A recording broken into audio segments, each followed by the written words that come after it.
이런 일이 있었습니다. 그리고 제가 그동안 산림청이 수많은 언론들을 통해 KBS부터 정말 신문이나 특정 언론들만 나오게 되더니 우리나라 스푼을 읽었어. 벌목하고 나는 30분 신문에 대해 라는 걸 썼다가 제가 이제 뒤집어 엎으면서 그 다음에 언론들이 제 기사를 받아서 인터뷰를 하게 됐죠. 제가 쓴 기사 중에 가장 많이 본 기사는 이겁니다. 총 500만 회가 나왔어요. 조회수가. 우리나라는 5천만이었는데 이게 많이 본 편이죠. 여기 오마이뉴스에서도만 오마이뉴스에서만 265만 명이었고요. 미디어다운에서 본 조회수가 250만 명이 넘었으니까 기사 하나에. 그러니까 미디어 오마이뉴스 생긴 창사 이래로 아직 이 기록을 기회가 없다고 합니다. 그래서 오마이뉴스의 기사 하나가 260만을 본 기록이었죠. 이게 뭐냐면요, 홍합이 아니고 지중해 당치예요. 우리는 홍합이라고 먹잖아요. 근데 어디가 키우냐면 이게 페타입니다. 페타를 잘게 잘라가지고 여기다가 종태를 박아서 키워요. 그걸 관련한 이야기다 보니까 사람들이 굉장히 충격을 받았죠. 내가 먹는 게 홍합이 아니야? 그럼 짬뽕 먹으면 올라오는데 홍합이 아니고 지중해 당치. 근데 그걸 씌워서 키워 페타에 키운다는 것에 많은 사람들이 충격을 받았고, 이후에 이걸 가지고 많은 언론들이 받아서 채널 A님이 여러 방송들이 나왔죠. 자, 이렇게 제가 기사를 씁니다. 쭉 기사를 쓰면 제 기사를 쓰고 읽은 독자들의 반응은 어떨까? 목사가 쓴 이 독자의 반응입니다.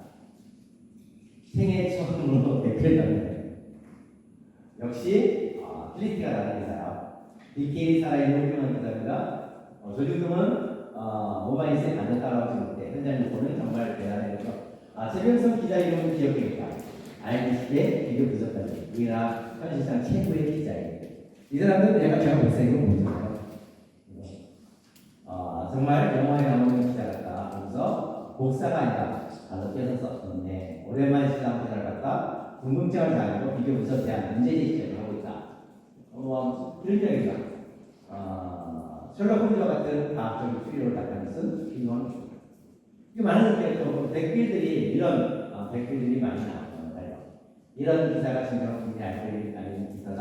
다음 기사는 최병성.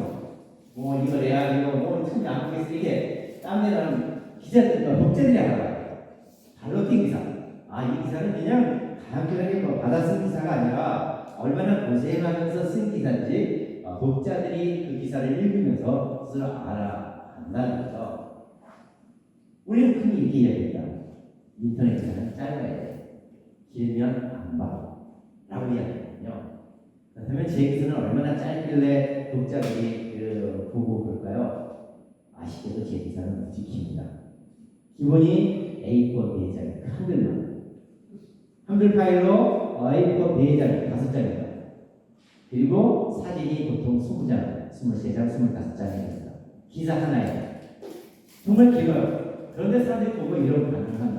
그리고 사람들이 댓글을 달아요. 그러잖아요. 기사냐, 논문이냐. 박사하기도 전에. 논문 수준의 기사다. 이렇게 작성된 기사가 처음입니다. 길어서 안 막아요.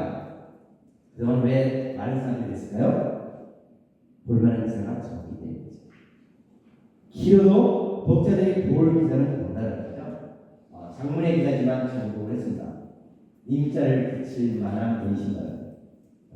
길고 짧은 거에 중요한 게 아니라 정말 얼마나 우리가 진실을 전하고 그 진실을 공감하게끔 우리가 기사를 만들어 가느냐에 달려있다는 것입니다. 이번에 아까 학생님 말씀하신 산청 산불 기사, 헬기 기사인데요. 산불을 끄는 거의 기사인데 글이 굉장히 길었어요. 길다 보니까 이제 편집을 좀 자르겠는데 목사님 9천자가 좀 줄이게 그러더라고요. 그래서 알아서 빼야 되거든요. 9천자가 넘어가면서 어떤 길었는데요. 기사가 나가면 저한테 수많은 쪽지가 들어와요. SBS에서, KBS, MBC에서, 웹 지정 신문에서, KBS에서 이렇게 많은 언론인들이 내 기사를 후속으로 취재하고 싶다라는 자료 요청하는 기자들이 들어오고 있어서 요청이 들어옵니다.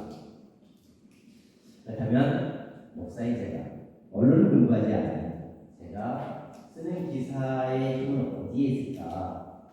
딱 하나는 현장이에요. 현장이다. 저는 보도자료를 받아 쓴 적이 한 번도 없어요. 저는 그냥 남들이 쓰는 기사를 똑같이 쓴 적이 한 번도 없어요. 그냥 제가 쓰고 싶은 기사를 씁니다. 그리고 현장을 내 눈으로 보지 않는 기사를 쓰지 않아요. 내 눈으로 남들한테 사진을 전해를 받긴 하는데 나도 여기가 아니라는 사진을 받는 많은데 내 눈으로 봐야지만 기사를 써요.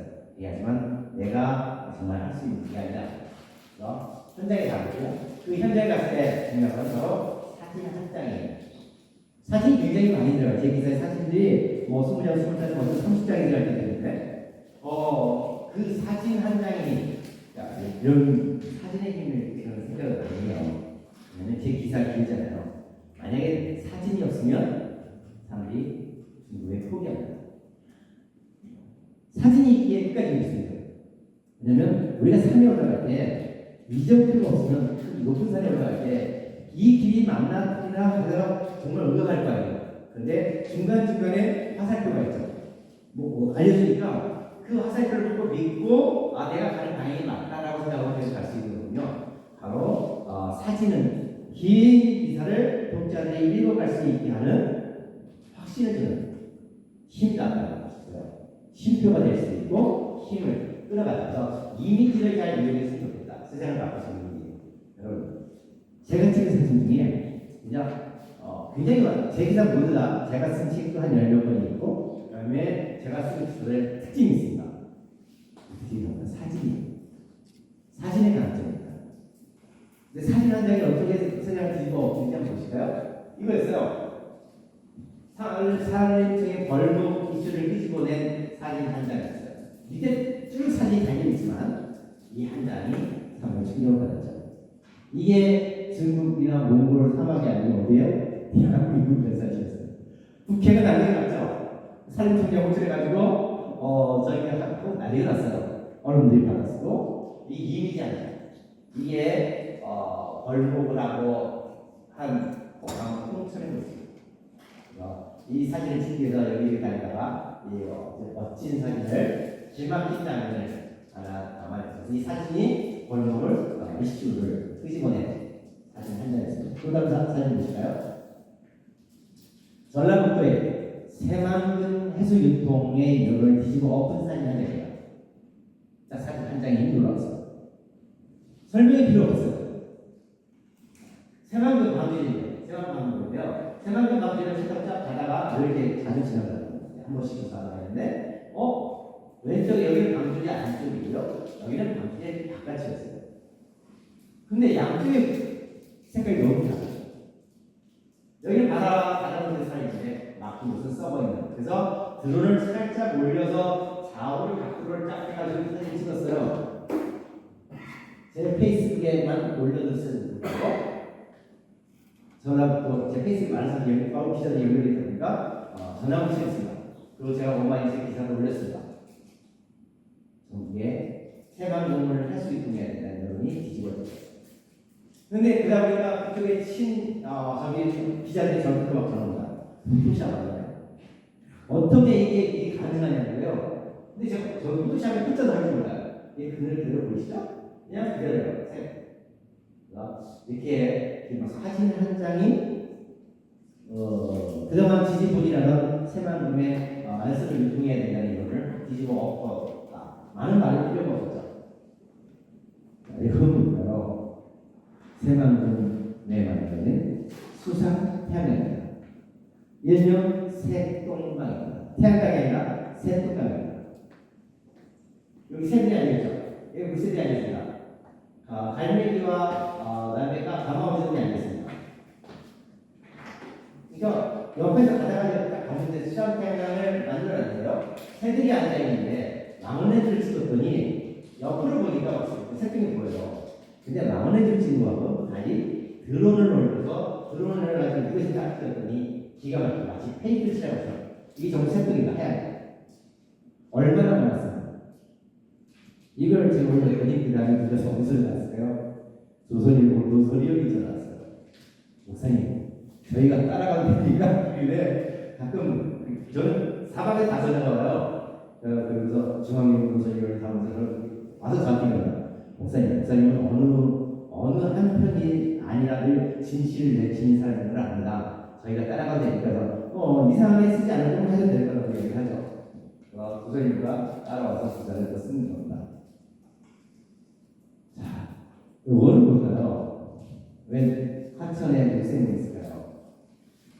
이 사진 한 장이 쌍용 시멘트, 쌍용량의 1조 5천억을 날려버렸습니다. 1조 5천억의 수익이 가져온 사업을 사진 한 장에 날려버렸어요. 1,500억이 아니라 1조 5천억. 어떤 건데? 쌍용량이가 영월에 50년 이상 해먹었던 방사, 석회수 방사입니다. 시멘트를 만들었던. 다 퍼먹고 복구가 아니라 여기다가 국내 최대의 쓰레기 매립장을 짓겠다라고 밝혔습니다.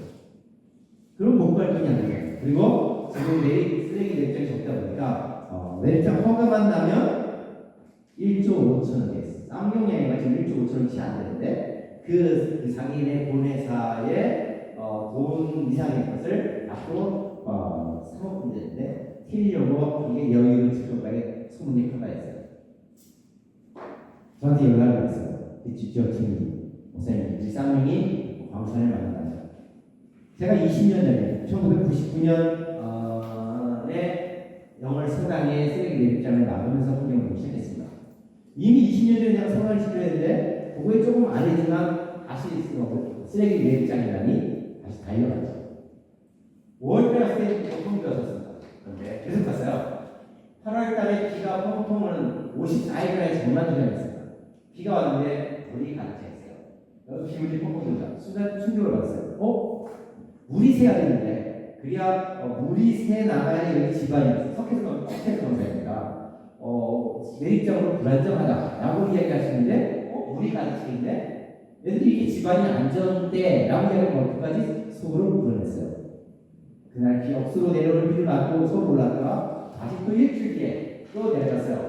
또 일주일 뒤에 사진을 찍었어요. 그런데 놀랍게도 물은 계속 들어오고 있는데 물량이 확 줄었어요. 아하. 물이 새는 집안에 물이 새는 집이 많다는 것을 확인했죠. 다시 일주일 뒤에 가서요. 그 물이 다 빠져버렸어요. 이걸 그대로 보겠죠. 쌍용량이가 뒤집어졌어요. 자기들은 환경이라는 것에 여기는 집안이 안정돼서 쓰레기 침출수가 세고 바로 옆에 하천이 있고 200m 거리 절벽 아래 있는 좁은 곳이 이 하천까지 침출수가 가는데 몇 년이 걸린다고 했어요. 근데 몇 년이 아니라 단 3일만인데요. 제가 이게 기사를 딱 올렸더니 얘들이 뭘 했냐면 난리가 났잖아요. 집안이 안정하다는 걸 보여주기 위해서 바로 이 강사 한 곳에다가 우라닌이라는 평평 물을 붓어요. 그러면 15년 걸리면 하천이 안 나와야 되잖아요. 단 얼마 만에? 단 3일 만에 쌍용천과 영월 서강을 녹색으로 불러주셨어요. 여기는 매립장을 하면 안 된다는 것을 그들이 스스로 입증해 준 거겠죠. 그래서 1조 5천억이 나갔습니다. 그리고 자기들 집안을 어떻게 하고 어떻게 보수공사에서 하겠다고 토론을 열었어요. 가서 반박을 다 했고 다시 토론에 발표를 가서 하고 그리고 지금 수령이 지났지만 지금까지 됐다고 했습니다. 이렇게 업체가 나가다. 이 사진, 요 사진 몇 장이에요? 사진이 얼마나 중요해요. 설명이 과학적이고 이론적인 싸움이 아니라 현장이에요. 제가 살인총 문제를 봤습니다. 살인총에게 대한민국 살인총의 최종성이라는 문제는 굉장히 두려운 존재입니다. 제일 무서운 존재라고 얘기를 해요. 그래서 이제 전화하면 대표님으로 가려고 하는데요. 며칠 전에 전화를 받았어요. 한 대학교에서 살인마가 교수님부터 이런 이야기를 했습니다. 살인과학은 박사들로도 최병성이를 반박을 못하니까 많은 영국의 대학교에서한테 최병성이를 반박할 수 있는 논리를 만들어달라고 대학교에서 주문을 했답니다. 그리고 오늘 얼마 전에는 그 살인 기술자가 살인 기술자들이 있는데 몇 년이 안 재교육을 받았어요. 재교육을 받고 있는데 갑자기 크게 화면에 제 얼굴이 뜨더랍니다. 갑자기 살인 기술자 재교육을 받는 중에 최병성의 얼굴을 띄우고 살인충을 공략하는 사람. 그래서 이걸 올렸다면서 전화 왔어요. 축하드립니다. 사실 좀 공적 1호가 되셨다고. 되겠네요. 정말. 그렇다면 제가 어떻게 살인청 우리 대한 정부 기관을 이렇게 하고 있을까요? 바로 현장에 가 있어요. 저는 대한민국 지금 산 골짜기 다 돌아다녔어요. 살인청의 벌목, 재선충, 그 다음에 조립, 산불, 촛불 보건 수많은 현장들을 이론이 아닌 현장을 들고 가서 찾아내요. 답을 찾아내요. 그리고 이 현장을 이론을 근거를 다시 근거를 찾아내요. 거꾸로 방식을 하고 있죠. 현장을 워낙 많이 알다 보니까 산림학과 교수님과 더 많은 것을 알게 됐어요. 산림학과들이 아는 더 많은 현장을 더 많은 산림의 문제를 알게